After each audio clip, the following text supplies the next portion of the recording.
It's ready.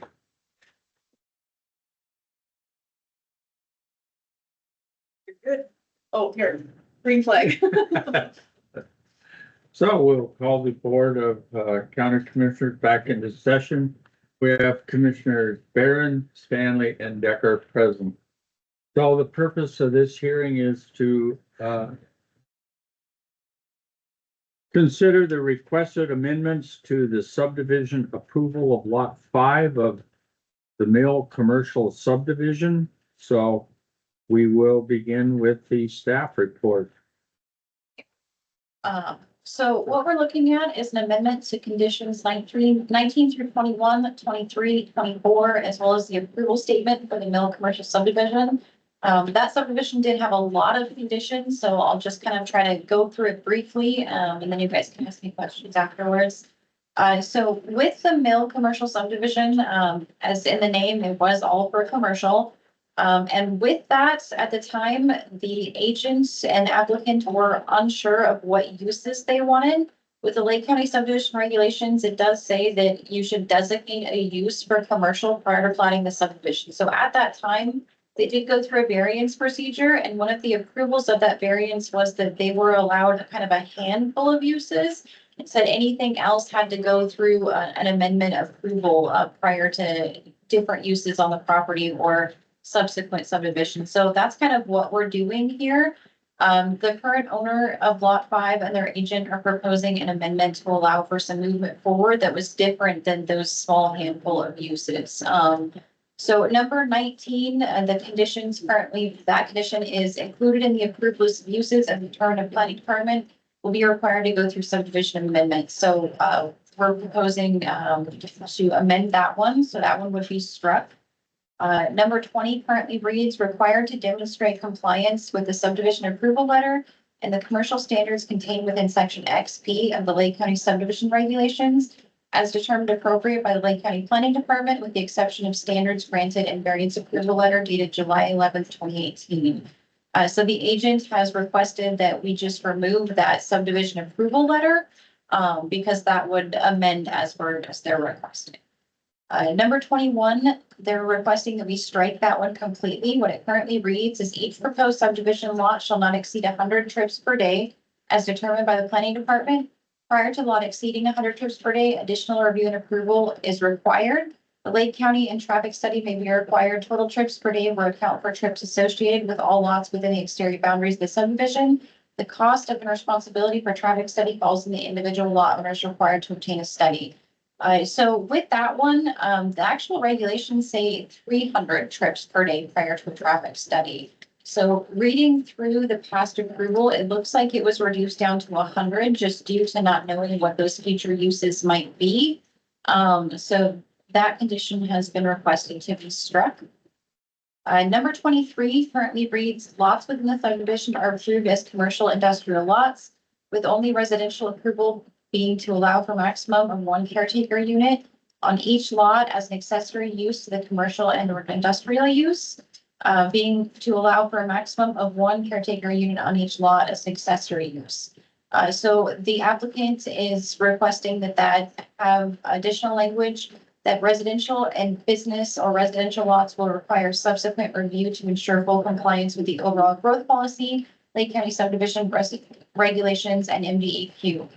So asking that it just read that they have to go through further review, but not be restricted from being able to have residential use.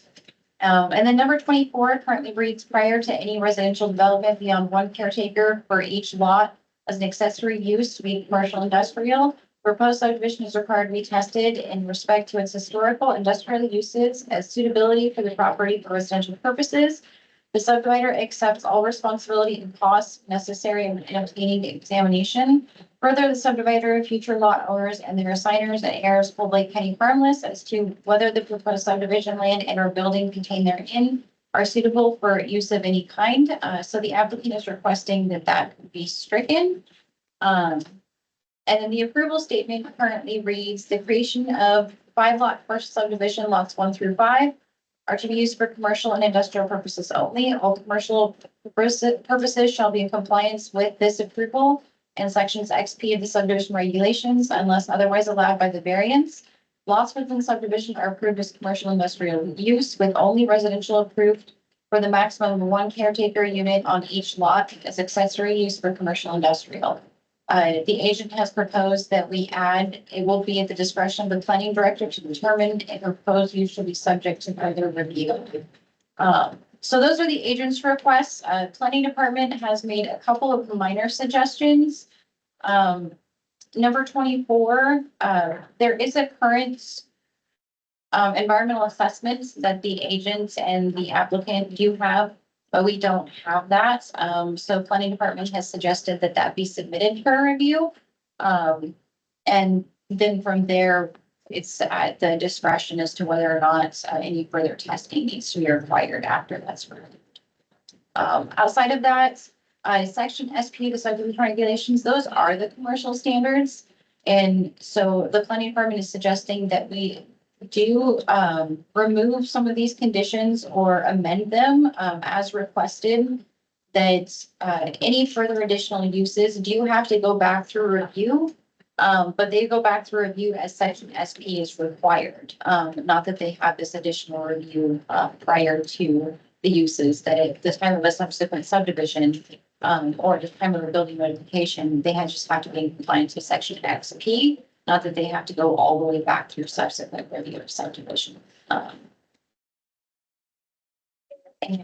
So also, if we turn to the attachments, there is a proposed potential use as to why we are doing the amendments. So that is that huge 11/17.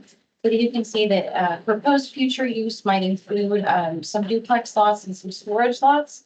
So this proposal that they're doing would have to go all the way back through subsequent subdivision review anyway. So it kind of negates the fact to have to do an amendment every time they come back in, just to turn around and do a subsequent subdivision. That concludes the staff reports. Any questions, please? So we'll open it up to commissioner questions. I guess I don't really have any right now. I got to hear what the agent has to say. So number 19, you're not really amending it, you're just striking it. That's right. So 21. So we're not gonna address the trips per day at all? So, currently the subdivision regulations say that once they reach 300 trips per day, they're required to do a traffic study. So what we're suggesting, planning department is suggesting is that we remove the requirement for 100 trips per day. And we just go off of the subdivision regulations, which says 300 trips per day. I didn't find any reason in reviewing the previous, planning department report for the current subdivision as to why we reduced it down to 100 trips per day, other than we weren't sure what those commercial uses were going to be. But none of what was proposed in that handful of uses or even anything in section XP really showed that we had the ability to drop that to 100 versus 300. I didn't see any mitigation that necessarily was required of that. So I'm just proposing that we go off of the current regulations, which is 300. Okay, so then number 24. It said there's been an environmental review has already been done. The preliminary environmental review has already been done. So what all does that include, that environmental review? So that was not part of the submittal that's mentioned in the agent's narrative. And so one of the things that planning is suggesting is that we do get to take a look at that. But that we're not requiring any further testing before they are able to submit a subsequent subdivision review, but they let us take a look at that environmental report. So you would take a look at it before making any recommendations to the planning board of commissioners. Right, but right now it currently just reads that they're requiring them to do testing before we let them do anything further on the lot. And I'm recommending that they let us take a look at what's already been done before we require them to go out and do a bunch more testing on the lot. So the possibility would be if you were happy with what you saw, they wouldn't be required to do any more testing? Right, yeah. Well, the history of that site is, I think there's a lot of questions exactly as to what's been buried there, Right, and where it's been buried, and how it's been buried, and how deep it's been buried. Um, So anyhow, if we accept this, that they're still gonna have to do an environmental, give us some environmental information about the site. right. We would need to see that environmental assessment. Correct. Because, you know, when we met earlier, you know, several years ago, and talked about what, you know, was maybe gonna become of that site, I don't remember any discussion of duplexes at the time. No, so at the time there was, it was all commercial. Yeah. But now that they're recommending, residential, we would like to see that environmental assessment. Yeah, I personally think that's pretty critical if you're gonna put people living in houses or duplexes. Because again, nobody's sure what all is buried there.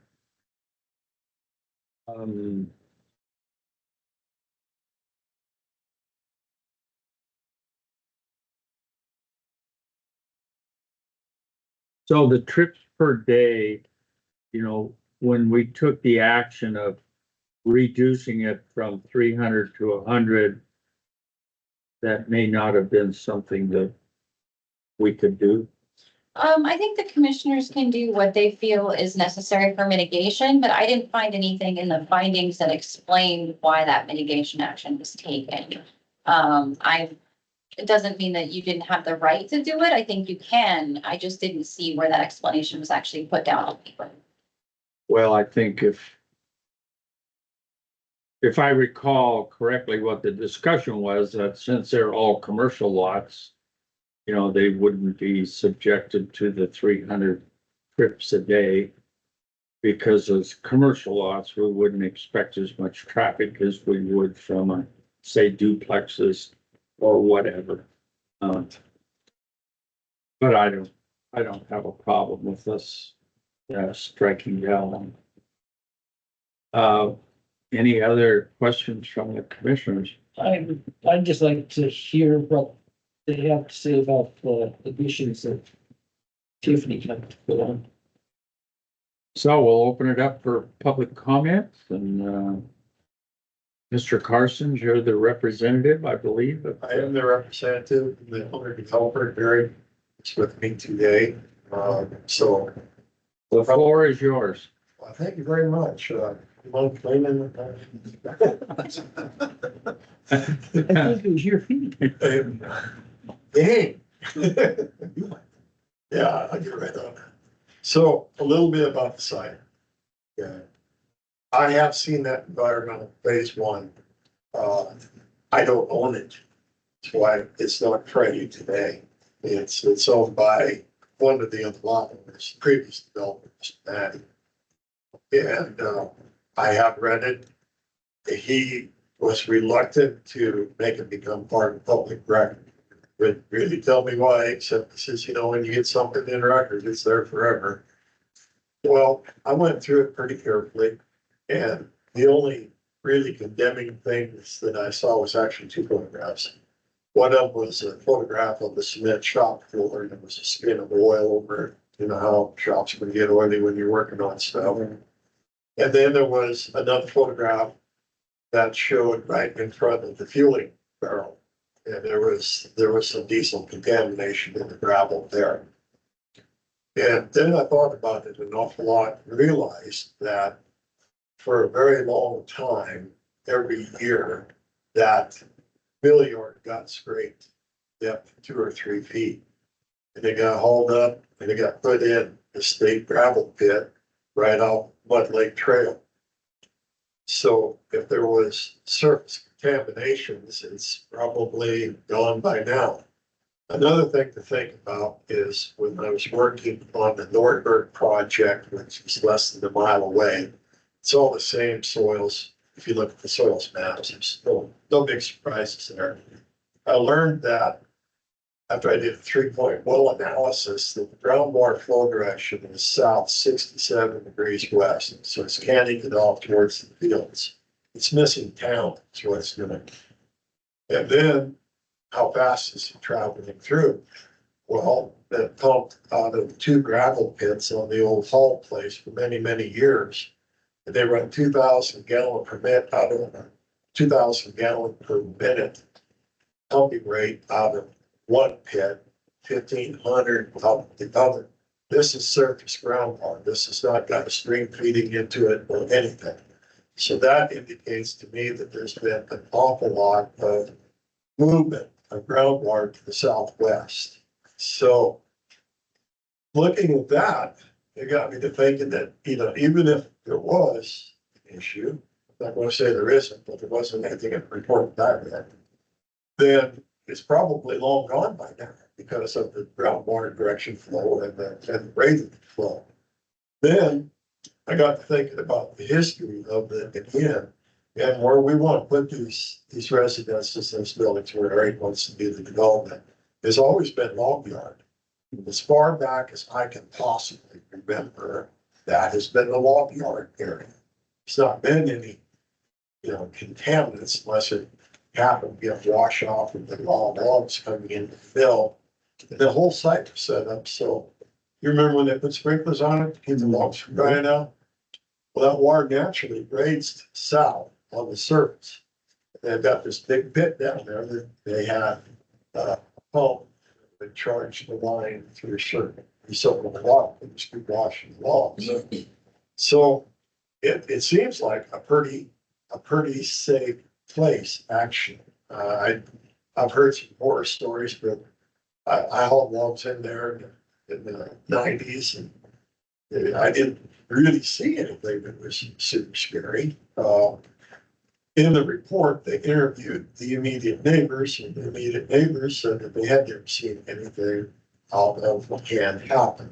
I'll renew my efforts with Mr. Matty to see if we can get him to release that document to make it go ahead and become part of the public record. Because other than a little bit of oil on the floor, and when they stopped a little bit east of filling up the end loaders, I didn't see anything there that was scary at all. And then when you think about the groundwater flow direction, the rate of flow, what was actually occupying the soil, it makes perfect sense to me.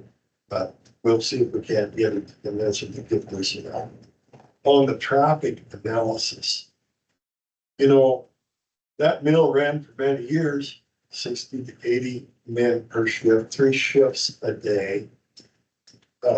I waited in lines of trucks bringing logs in, that were 20 trucks long, so the truck traffic would be horrendous. Now, with the old 93, it was actually scarier than it is today, because the old 93 handled all the north-south traffic, plus all the mill traffic, the shift changes, the lumber going out, the logs coming in. So what we have now is the new 93, the 3 access points. 2 of them are stoplights. You can come down Major Hool, but that's the right only. So it's really ideal when you look at the traffic analysis layout. It's just kind of bugs me to have to spend a bunch of money to have somebody with more initials behind their name tell me that. But those shifts change regularly. That traffic was there. What we're talking about doing in the next phase, I don't know if you have, she said that you have a copy of it. Yeah. We're planning this. Okay, we're basically talking about a couple of different styles of occupation. And the first one, of course, is the duplex. And Eric came to me with this plan. He says that he would really like, it's got a number of employees working for him, and he thinks it would be a good investment for his employees. Be able to build a duplex, live in one half, rent the other half out, and help cover the costs. And that would allow a certain amount of housing costs that's not horribly expensive open to the public. We also have the tier lots in there that are deep and they're double fronted. So on the residential side, where the duplexes go, we're talking about putting housing on that end of the lot. Other end of the lot would be a commercial activity. Say, for instance, a surveyor who built this business home, you know, that kind of thing. With a mobile home. Well, no, it's not a mobile home, it's a mobile office. We got that straightened out. Sorry. Anyway, point taken. Commissioner. Another tier of lots are smaller lots that are geared for commercial activity, which would include like an electrician or we're not talking about huge heavy earth moving equipment. We're talking about working shops that have a minimal amount of inventory on hand, but we've shaped them to where the workers can pull around the back to the building, to either building or not building. A few cars parking up front, off of the streets, onto their own parking area. And our final application is for, we'll take it right out of Matty's book for the man caves. He's got up there in Ridgewater. Okay, so I don't know if you're familiar with it, but he's got a number of really large pool buildings up there that people are buying. And they're not running businesses out of, and they're not living in, but they seem to have use for it for storage of their own equipment or just whatever strikes the fancy. So we have 2 rows of those kind of lots. Those lots will have privacy fencing and gates. Because if you're going in there, you got to be an owner, you got to have a reason for going in there. The gates will have lock boxes and all the emergency service vehicles can share everything. So all in all, it seems like a pretty good use of the ground that is close to a water and sewer district. You know, when we first started on this, Eric came to me and said, Mr. Helpline, why don't you go down and talk about the water and sewer and see if I got any capacity before we start spending so many money.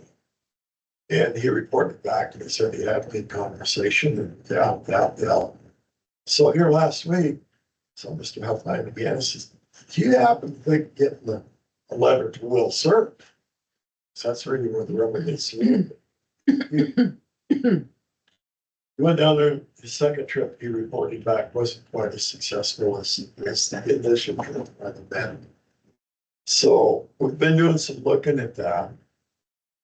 And I do know that the tribes have put in for 30 homes worth of water. And I do know that Pablo is not incorporated, so, you know, at the end of the day, it's your guys' sandbox. It's the county in it. So I understand that it's actually only manned by one individual who's doing everything to try to keep tabs on water availability. Is there anything that could be done, county standpoint, that could increase the water? I'm given to understand that the water tower, the last one that was built, can have another ring end to it. But that's a, you know, quarter to a third of $1 million. And that doesn't factor very well when you're trying to put together residences and you're going to sell it to your employees. Just like to throw it out and see if there's any ideas. I mean, this project has, in my opinion, it's pretty good merit.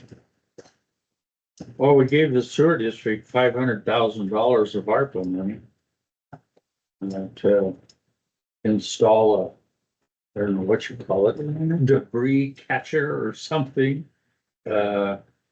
Baby diapers and other stuff.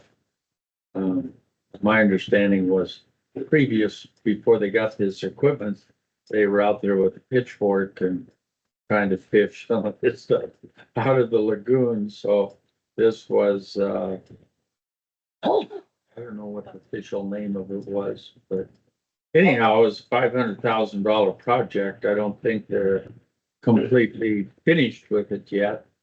How unsuccessful was the trip, the second trip?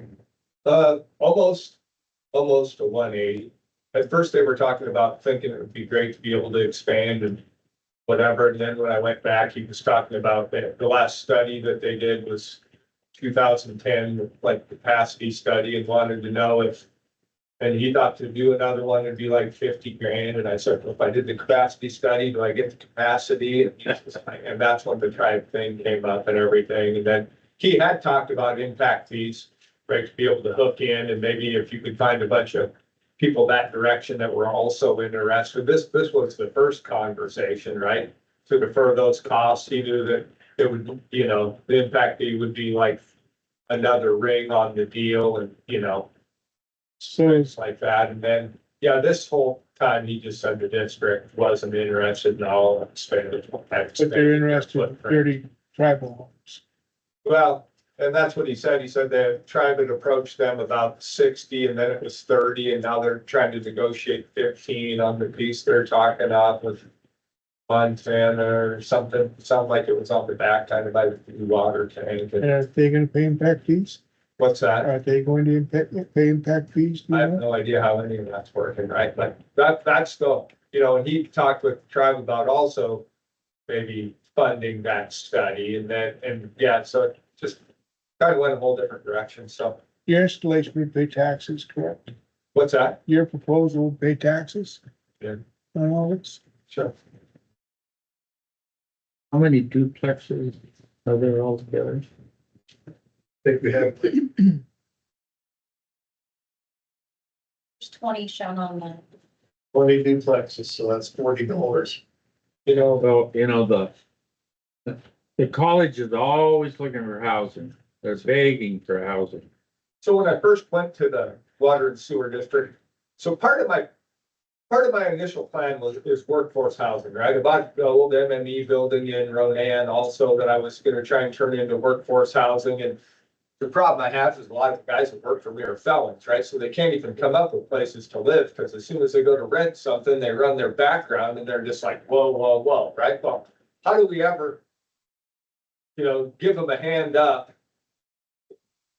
when they have that up, you know, they're up against that, and a lot of them are trying really hard, right, and having great success, and a lot of it is, you know, I was getting them through the drug court, I was getting, you know, and it kind of takes a village, right? Their probation officers stop in once in a while, right?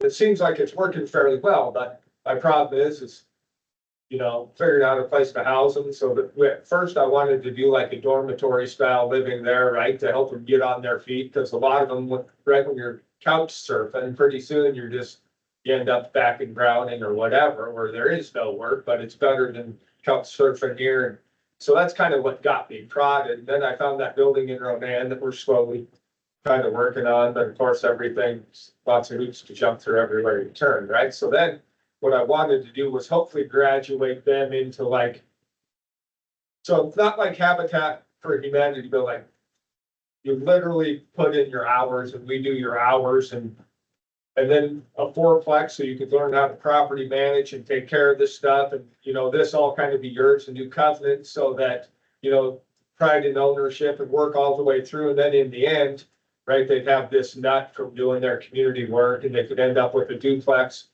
It has to be multifamily. I don't understand how anybody else is ever gonna have ownership around here if they can't rent part of it out to offset the cost of the thing, right? So that was part of the original plan, but Tableau Water and Sewer said, you know, that there wasn't they knew they had no capacity in that first conversation for fourplexes, and that's how come I said proposing duplexes, right? I was hoping to do a fourplex side, a duplex side, you know, and when they worked into ownership, they could kind of do whatever they wanted, and maybe after they got into cash flow, well, then they could buy their house with their white picket fence and have a couple rentals in the end or something, right? But, you know, financial literacy with those guys is crazy, right? They, you know, we're finally getting them to direct deposit their checks and they aren't having to take draws and stuff anymore. But, you know, their whole concern is cigarettes and Red Bulls, right? So they don't even understand they can save $27 a day. It's 10 grand at the end of the year. You know what I mean? So we've been working really hard on that. I was hoping to take it to the next phase and then, yeah, that's how I am where I am, quite honestly. But then trying to come up with a development that I felt like could cash flow to help with the infrastructure so that we could get to that part of it, right? But I don't know. Just dreaming out loud, I guess.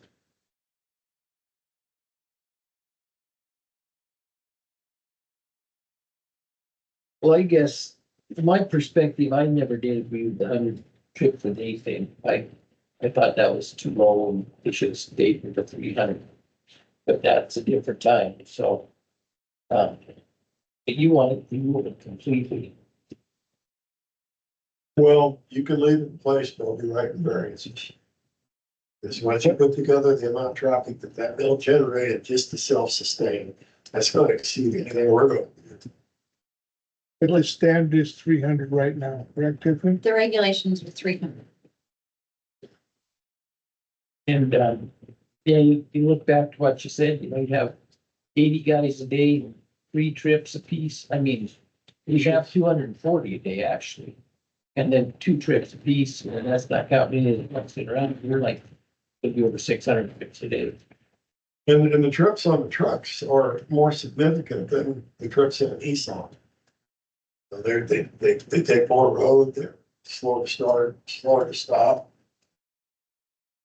But I mean, I'm not asking you to toss the regulations.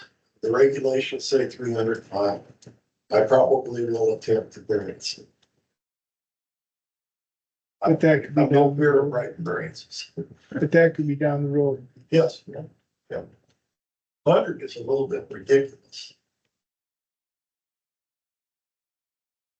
Yeah, the only part of the whole thing that I have concerns about is the environmental piece of it. I'm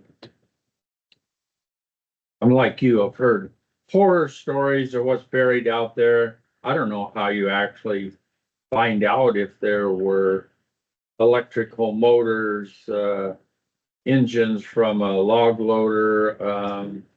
I don't know I think how that- many tons of charcoal briquettes. That's on the other side of the tracks. Yes. Well, But the log yard thing is absolutely spot on. The other thing we looked at years ago was the pit had water in it and we looked for contaminants. And we never saw, just never did, but. No, the log yards, it might be neat to get some pictures. All the old mill site was operable, and the log yards are very evident. as far as the access and the trips, the access is much, much, much better than it was prior to the reconstruction and all the stoplights and everything. And we're moving our approaches around, for instance, remember where they used to pitch out the wood for people, Yeah, the Wino gate, we call it. yeah, Well, I moved that entrance up to be directly opposed to Major Wool Lane, so that's a 90-degree X. And, we've applied some safety logic to it. yeah. The thing, if Mike won't release that report, it almost guarantees you're gonna have to do more testing. Is that right? So how I've currently worded it is that a copy of the environmental assessment be submitted prior to subsequent division or building release or rent proposal. Any requirements of the environmental assessment will need to be complied with prior to final approval or occupancy. He can always come back and variance that, or not variance, but request another amendment to that if Mike won't let it go, and then that would be up to the commission. Well, let me ask you a $49 question. How about if I was able to get Mike to release it for your study, but it's got a part of the official record? Well, I was wondering about that too, if it's something you could just read and make some kind of a determination of what's. In my conversation with Mike, he said that he had brought it in and the commissioners had read it when we were doing the original subdivision. I don't think we're the same board entirely. He says, I don't need to expand. I think that becomes a question for James, since technically everything that comes through our door is public. I wouldn't want to say that we could officially read something and make comment on it without being forced to actually produce the official document. And I guess I wasn't even gonna ask for any comments on it. I my thought would be look at it. And if you didn't think it was adequate, you can just require a study. I don't know. It's, if it's, you have something like that.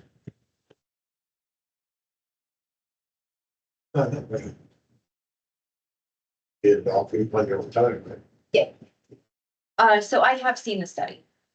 Off the record. So I did look at it, but, because we did not want it to be part of the record, I have not disclosed that. But it was not, something that I put any notes on for the purpose. So I did read it, and that's why I felt comfortable putting the conditions. So on page 6, under the staff recommendations, there's a density deviation.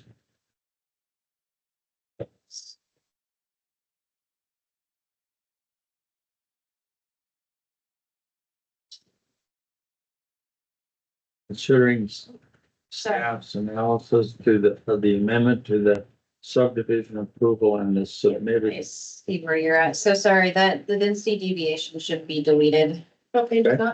that? Page 6, that's under staff recommendations. Yeah, I didn't think we were talking about a density deviation.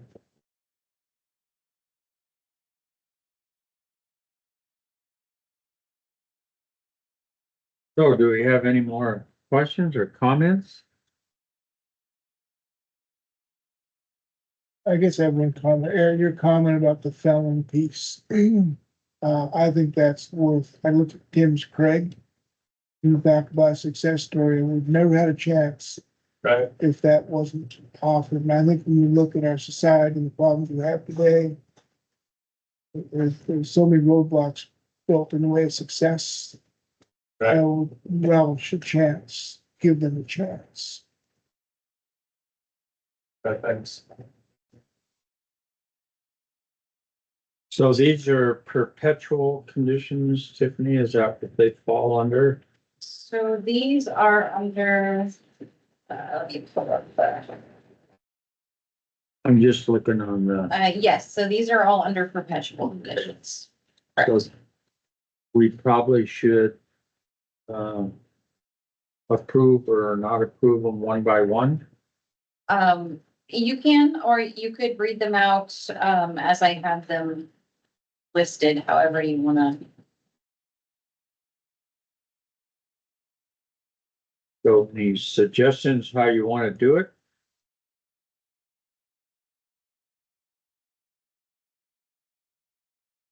What do you, Tiffany?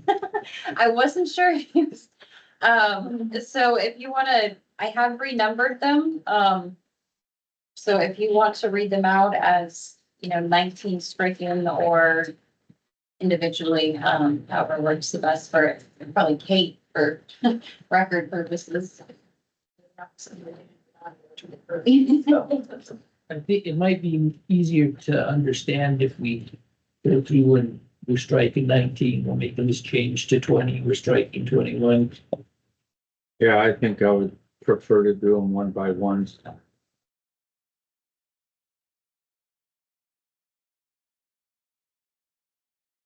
So you want to do each individual condition one by one? In I think so. separate motions? Yeah. Well, Mr. Chairman, I would move that we strike number 19 from the conditions and approve. Well, I'm a little bit confused. We have under perpetual conditions number 8. There's not a. I don't know if I'm looking on the correct page or not. What page are you on? Well, it doesn't have a page number. This is a letter dated 5/20/2024. So the amendment is from March. I'm requesting amendments as outlined below. So under perpetual conditions is struck number 18.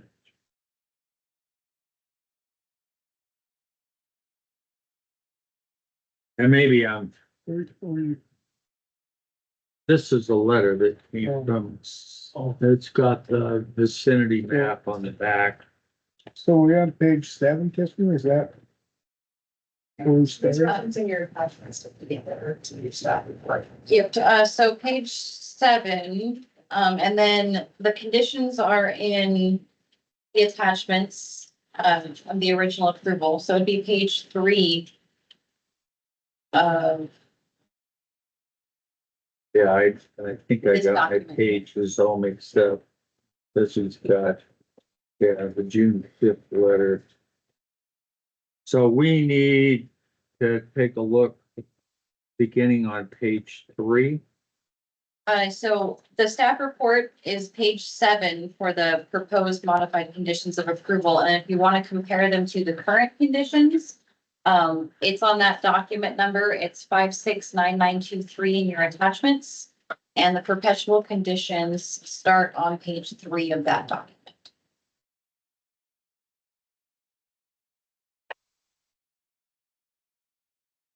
Well, maybe it would have been better just take the whole thing.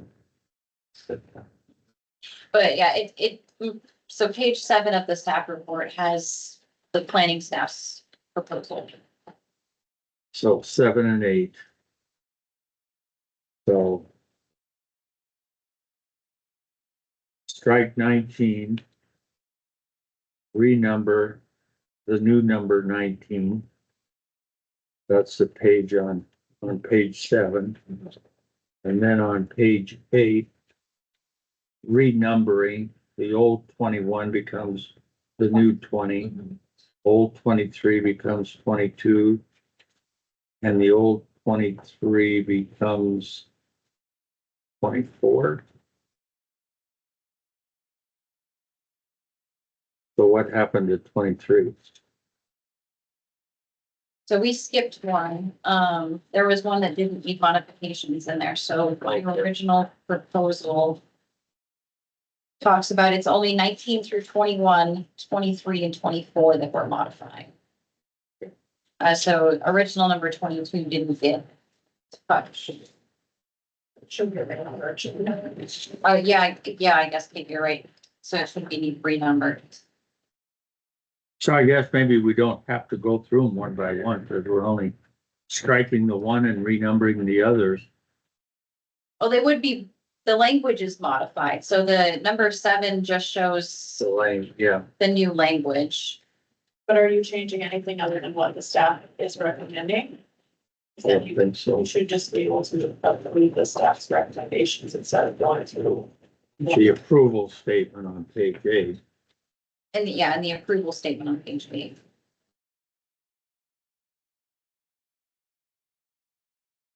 So would you like to make a new motion? Yes, Mr. Chairman, I would like to restate my motion, and I would move that we accept the staff's modified conditions of approval for 19 through 21, 23, and 24, which will require them being renumbered. As stated. Do we have a second? You have a second. So we have a motion and a second. Any more discussion? All in favor of the motion signify by aye. Aye. Motion carried. The commission is in recess. Did that include, sorry for We have to clarification, did that Approve the amendment, yes. and the findings of fact? I'm sorry. Got ahead of myself. Okay, Findings of fact change. There were some changes in the findings of fact, so the indication of 100 trips per day, was in the original findings, so I modified that to 300. And then the addition of residential use being able to go through with a subsequent review, versus being restricted, I did modify those in the findings. So, Mr. Chairman, I'd make a motion that we approve the findings as modified by the planning staff. Second. so we have a motion and a second to accept the modified findings made by planning staff. Any more discussion? All in favor signify by aye. Aye. Aye. Motion carries. One final motion here, I think. Mr. Chairman, I would make a motion that we approve the requested amendments to the subdivision approval of lot 5 of the mill commercial subdivision. Do we have a second? You have a second? Motion and a second. Any more discussion? All in favor signify by aye. Aye. Aye. Motion carries. The commission is now in recess. Got the evidence. Yes.